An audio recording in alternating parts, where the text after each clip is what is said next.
নমস্কার। প্রতিদিনের বাক্যতে আপনাদের সবাইকে প্রভু যীশু খ্রিস্টের নামে শুভেচ্ছা ও শুভকামনা। আসুন প্রভু আজ নিজ বাক্যের দ্বারা আমাদের সাথে কি বলতে চান সেটা শুনি। পাঠ করছি 106 গীত সংহিতা তার 1 পদ থেকে।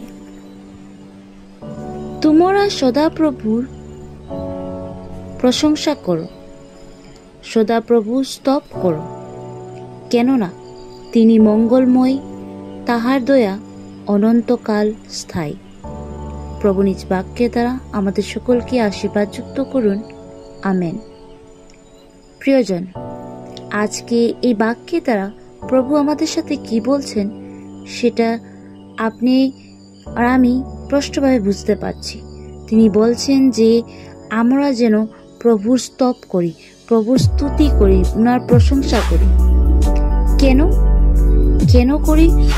কেননা তিনি মঙ্গলময় এবং উনার দয়া অনন্তকাল আমাদের প্রতি স্থায়ী হয়ে আছে। প্রয়োজন এমন মহান প্রভুকে কি করে আপনি বা আমি প্রশংসা করতে পারি না?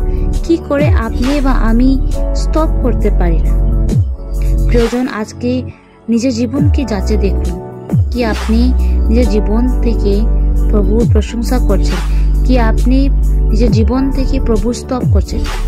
যদি প্রিয়জন নিজের সম্পূর্ণভাবে করছেন না, তো আজকে প্রভু আপনাকে আর আমাকে মনে করাচ্ছেন যে তুমি আর আমি যেন প্রভুর স্তব করি, উনার প্রশংসা করি। প্রিয়জন আজকে নিজেকে যাচে আরেকটিবার প্রভুর হাতে সমর্পণ করুন, প্রভুর স্তব করুন। আজকের পুরো দিনের মধ্যে প্রভুকে জিজ্ঞেস করুন যেন আপনি কিতে প্রভুর প্রশংসা করতে পারেন। যদি আমাকে জিজ্ঞেস করুন তো আমি বলবো সকল কিছু কার্য যা কিছু করছেন সকলেই আপনি প্রভুর স্তব করতে পারেন, সকলেই আপনি প্রভুর প্রশংসা করতে পারেন। তো আজকের এই চেষ্টাতে আসুন প্রার্থনা দ্বারা সমর্পণ করি।